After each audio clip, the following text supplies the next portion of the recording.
اور وہ ایمان لانے والے بھی ایسے ویسے ایمان لانے والے نہیں ہیں، بلکہ نبی صلی اللہ علیہ وسلم نے اگر کوئی ایسی بات بھی ارشاد فرمائی جو ذہن اس کو قبول نہ کرتا ہو، اس کے باوجود بھی ان کے یہاں شکوک و شبہات کی گنجائش نہیں تھی. جیسے مثال کے طور پر حضرت ابوبکر صدیق رضی اللہ عنہ سے مکے کے لوگوں میں سے کسی نے کہا، ابوبکر آج تو آپ کے ساتھی نے یعنی حضرت محمد صلی اللہ علیہ وسلم نے دعویٰ کیا ہے کہ وہ معراج پر تشریف لے گئے ہیں، یعنی آسمانوں پر تشریف لے گئے ہیں، جنت اور جہنم کی سیر اس کو دیکھ کر آئے ہیں.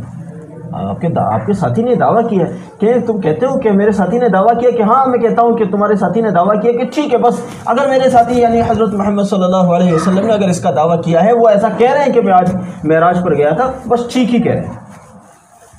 ابھی نبی صلی اللہ علیہ وسلم سے ملاقات نہیں ہوئی، ابھی کیا فرمائیں گے نبی علیہ السلام، کیا ہوا تھا رات میں، کہاں گئے تھے، کہاں تشریف، وہ سب بعد کی بات ہے.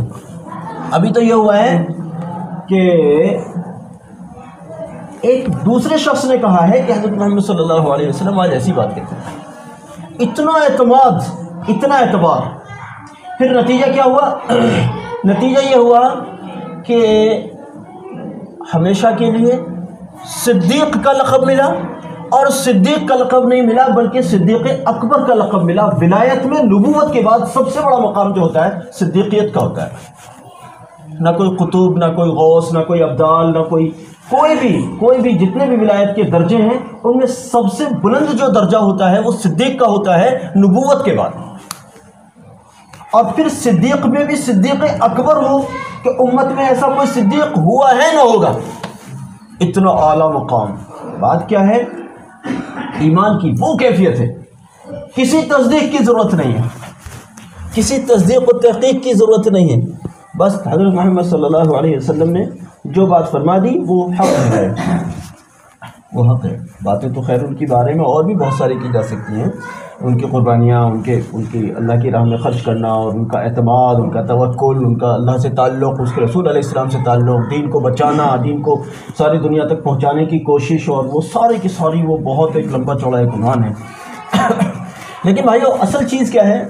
اصل میں عرض کر رہا ہوں کہ اصل چیز ہے ایمان کی قیمت، ایمان کی قیمت. اور ایمان کے بارے میں دو محنتیں ہیں، آپ نے بہت سارے ساتھیوں نے سنا ہوگا. ایمان کو کہیں بچانے کی محنت ہے، کہیں بنانے کی محنت ہے. ایمان جتنے آدمی مجاہدے کرتا ہے، جتنے زیادہ ریاضتیں کرتا ہے، اتنا زیادہ اس کا ایمان نکھار میں آتا ہے. آپ دیکھیے ایک آدمی وہ ہے جو جانتا بھی نہیں کبھی کہ ریاضت کس کو کہتے ہیں، مجاہدہ کس کو کہتے ہیں، یا کس طرح سے ہم مجاہدہ کر سکتے ہیں. اس آدمی کا ایمان ایسا ہوتا ہے کہ گھر میں فلم چل رہی ہے، کوئی سیریل چل رہا ہے، کوئی گانا چل رہا ہے، کچھ اور ایسا کام ہو رہا ہے، مسجد سے اذان کی آواز آ رہی ہے، زیادہ سے زیادہ اس کے والیوم کو کم کر دیا، اس کی آواز کو کم کر دیا، اذان ختم، اس کا احترام ختم، پھر والیوم وہاں کا وہیں آ گیا. ہونا تو یہ تھا اب اس کو بند کر کے مسجد آنا تھا، لیکن چونکہ ایمانی پاور ہی نہیں ہے، ایمانی پاور ہی نہیں ہے. اصل میں ایمانی پاور کو جس طرح سے کسی گاڑی کو چلانے والا آدمی ہوتا ہے، اس کو آئے دن وہ پیٹرول دیتا رہتا ہے نا، بغیر پیٹرول کی گاڑی نہیں چلا سکتا. ایسے ایمان کا معاملہ ہے کہ ایمان کو اکثر تازہ کرتے رہنے کی ضرورت پڑتی رہتی ہے. صرف یہ کافی نہیں ہوگا کہ میرے ماں باپ مسلمان تھے، میرے اجداد مسلمان تھے، میں بھی مسلمان ہوں اور بس بات ختم ہوئی.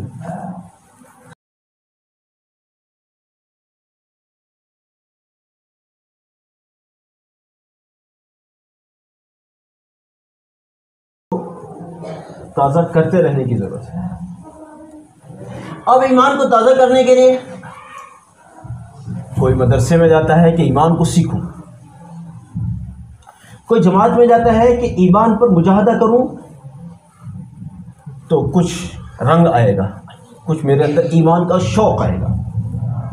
کوئی خانقاہ میں جاتا ہے کہ وہاں ضرب الا اللہ کروں گا تو میرا دل سیقل ہوگا، میرے دل میں نکھار آئے گا، میرے دل میں نور آئے گا.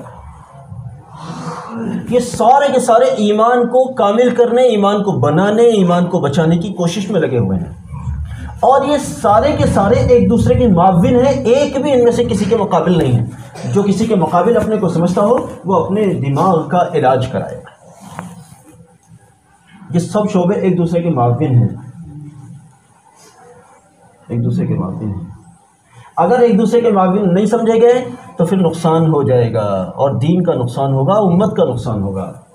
ایک فرد کا تو یہ ہے کہ چلو اس کا ذاتی نقصان ذاتی رہا، لیکن قومی نقصان ہوگا، دین کا نقصان ہوگا۔ میرے بھائیوں،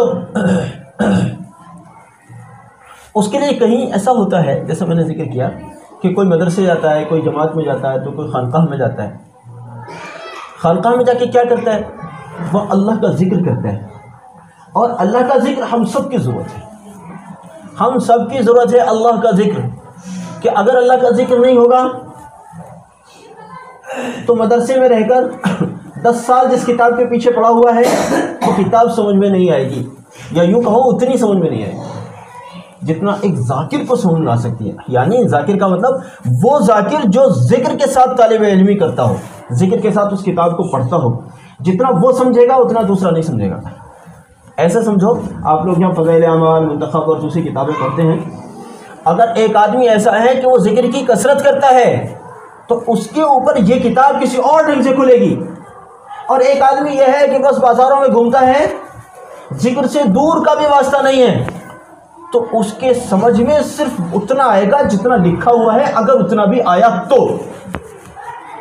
اس کی جو معنویت ہے، کتاب کی جو معنویت ہے، مطلب اس کے اندر جو پوشیدہ خزانے ہیں، جو پوشیدہ علوم ہیں، جو اس کے اندر چھپی ہوئی چیزیں ہیں، وہ بغیر ذکر کی سمجھ میں نہیں آتی۔ یہ نہیں کہیے گا کہ صاحب فلاں تو اتنے بڑے عالم ہیں، وہ سارے جتنے بھی بڑے نا بنے ہیں بڑے، وہ سب ذکر کی منزلوں کو پار کرنے کے ذریعے سے بڑے بنے ہیں، ورنہ کتابیں تو میں نے بھی وہی پڑھی جو انہوں نے پڑھی۔ ہر ایک مولوی انہی کتابوں کو پڑھ کر آتا ہے۔ پھر کسی پر معنویت اتنی کھلتی ہے جو کہ کئی بار دوسروں پر نہیں کھلی ہوتی۔ معلوم ہوا کہ انہوں نے صرف کتاب کو نہیں پڑھا بلکہ اس کے ساتھ ریاضت بھی کی ہے، انہوں نے ذکر اذکار بھی کیا ہے۔ اس لیے میرے بھائیوں، ہر حال میں یاد رکھیے کہ اللہ کا ذکر کثرت سے کرنا چاہیے۔ جو لوگ اللہ کا ذکر کثرت سے کرتے ہیں ان کے لیے نہ صرف یہ کہ جنت کے درجے بلند ہوتے ہیں، بلکہ ان کے لیے دنیا کی زندگی کا جینا آسان ہو جاتا ہے۔ آپ نے دیکھا ہوگا بہت سارے لوگ دنیا کی زندگی کی اتنی شکایتیں کرتے ہیں، یہ مسئلہ حل نہیں ہو رہا، وہ مسئلہ حل نہیں ہو رہا، ایک مصیبت آتی ہے دوسری چلی جاتی ہے، اور جب ہم پر کوئی مصیبت یا کوئی پریشانی آتی ہے تو اللہ ہمیں معاف فرماوے، ہمیں ایک مرض یہ لگ گیا ہے، ہم سمجھتے ہیں کہ مجھے کوئی سحر و عاصب ہو گیا ہے، اب چلو کسی عامل کے پاس چلو، ان سے تعویذ لاؤ، ان سے یہ کرو۔ ہم یہ بالکل سوچتے ہی نہیں کہ آخر اس کا صحیح حل کیا ہے۔ مصیبتوں کے ٹالنے کا صحیح حل یہ ہو ہی نہیں سکتا کہ آپ تعویذات کی طرف رجوع کریں، یہ مستقل حل نہیں ہو سکتا۔ میں ہمیشہ اس بات کو کہتا ہوں، مستقل حل ہماری مصیبتوں کے ٹلنے کا اور ہمارے مسئلوں کے حل ہونے کا یہ ہے کہ ہم اللہ کے ذکر کی طرف لوٹ آئیں۔ اللہ کا ذکر ہم کثرت سے کریں گے تو اگر خدا نخواستہ کوئی پریشانی امتحان کی شکل میں ہمارے پاس آ بھی گئی تو اللہ تعالیٰ ہمیں اس کو برداشت کرنے کی ہمت دے گا۔ اور ایک آدمی بالکل نیوٹرل ہے، ذکر اذکار سے اس کا کوئی تعلق ہی نہیں ہوتا، تو اس کو چھوٹی سی پریشانی آتی ہے، اور جبکہ وہ بہت بڑا مالدار ہوتا ہے، بڑا فیمس ہوتا ہے، بڑا جانا پہچانا ہوتا ہے، ساری نعمتیں اس کے پاس ہوتی ہیں، لیکن وہ کیا کرتا ہے؟ چھوٹی سی مصیبت آئی، ذکر اذکار سے کوئی تعلق نہیں، آخرت پہ کوئی یقین اور ایمان نہیں، پتہ چلا بنکے میں فندہ لٹکایا اور گلے میں بادریا صاحب جھول گئے۔ کون سی کمی تھی آخر تمہارے پاس؟ ہاں ایک چیز کی کمی تھی، تمہارے پاس پیسہ تھا، گاڑیاں تھیں، بنگلے تھے، اور لوگ تمہارے آگے پیچھے گھومتے تھے، مگر وہ طمانینت قلبی، وہ اطمینان قلب، دل کا جو اطمینان ہے جو ذکر کے ذریعے سے حاصل ہو سکتا تھا، اور صرف ذکر کے ذریعے ہی حاصل ہو سکتا تھا، اس کی کوئی دوسری صورت نہیں تھی، وہ چیز نہیں۔ آج امت کے اندر نماز پڑھنے والے بھی بہت سارے مل جاتے ہیں، داڑھی رکھنے والے بہت سارے مل جاتے ہیں، کرتے پاجامے پہننے والے بہت سارے مل جاتے ہیں، بعض اوقات ڈھونڈنے سے سنت کے مطابق نکاح کرنے والے بھی بہت سارے مل جاتے ہیں، برقع پہننے والی عورتیں بھی بہت ساری مل جاتی ہیں، لیکن آپ کو معلوم ہے امت میں سب سے کمیاب کون سا طبقہ ہے؟ آج کے وقت میں امت میں سب سے کم جو پایا جاتا ہے وہ ذکر کرنے والا طبقہ ہے۔ اس گاؤں میں کوئی ایک آدمی ہے ایسا جو ذکر کرتا ہو؟ بڑی مشکل بات ہے. کتنی ویران ہے وہ جگہ جہاں ذکر کرنے والے نہ ملتے ہیں. ذکر کرنے والے پوری پوری بستیوں میں ایک ایک نہیں ملتا. یہ حال ہے، آپ کی بستی نرالی نہیں ہے. پوری پوری بستیوں میں ایک آدمی نہیں ملتا ایسا جو ذکر کرتا ہو. جبکہ ذکر ہر چیز کی بنیاد تھی. مدرسے والوں کے لیے بنیاد تھی، جماعت والوں کے لیے بنیاد تھی، خانقاہ والوں کے لیے بنیاد تھی، یعنی ہر ایک مسلمان کے لیے بنیاد تھی. ہر ایک مسلمان کے لیے بنیاد تھی. قرآن جس کو کہتا ہے وَلَا ذِكْرُ اللَّهِ اکبر، کہ اللہ کا ذکر بڑی چیز، بہت بڑی چیز ہے. اللہ کا ذکر بہت بڑی، اس بہت بڑی چیز سے امت محروم ہو گئے. اگر کسی نے بہت تیر مارا، تسبیح نکالی اور صبح شام کی تین تسبیح شروع کر دی، یہ کافی نہیں ہے. یہ تو ایک ابتدائی طالب علم کو بتایا جا رہا ہے، جو بالکل اسٹارٹنگ کا بچہ ہوتا ہے اس کو بتایا جاتا ہے. الف جو پڑھایا جاتا ہے بالکل اسٹارٹنگ کے بچے کو پڑھایا جاتا ہے. یہ 3 تسبیح تو بالکل شروعات کے آدمی کو بتائی گئی تھی. اب آدمی نے سمجھا میں نے شروعات کی تھی ان 3 تسبیحوں سے، مروں گا بھی ان 3 تسبیح پر ہی. یہ کیا بات ہے؟ ترقی کہاں گئی؟ جیب میں اگر 1 لاکھ روپے پڑے ہوں تو کیا اس پر اطمینان ہوتا ہے؟ آدمی سمجھتا ہے ایک ہی تو ہے، ابھی 1 لاکھ اور ہونے چاہیے. اور اگر یہ بڑھتے بڑھتے 100 گنا بھی بڑھ جائیں، ان کی گنتی لاکھوں میں نہیں کروڑوں میں ہونے لگے، تب بھی بندے کو اطمینان نہیں ہوتا، کہتا بھی اور بڑھنا چاہیے. دنیا ہے کہ کبھی پیچھا نہیں چھوڑتی اپنی حوث کے اعتبار سے. پھر ہم دین کے اعتبار سے کیسے مطمئن ہو کر رہ گئے؟ پوری زندگی گزر گئی، ہم نمازی نہ بن سکے. پوری زندگی گزر گئی، نمازی بنے تو صرف 5 وقت کے نمازی بنے. ہماری تو ذمہ داری یہ تھی کہ کوئی ایک رات بھی ایسی نہ ہوتی جس دن ہماری تہجد چھوٹ جاتی. ایک رات ہماری زندگی کی ایسی نہ ہوتی. اور اگر مان لیجیے پیچھے کی زندگی ایسی نہ رہی تو کم سے کم جس دن سے اللہ کے فضل سے ہمارے کان میں یہ بات پہنچی تھی، کم سے کم اس دن سے ہماری تہجد شروع ہو جاتی. لیکن تہجد کب شروع ہوگی؟ 5 وقت کی نماز تو ہے ہی نہیں.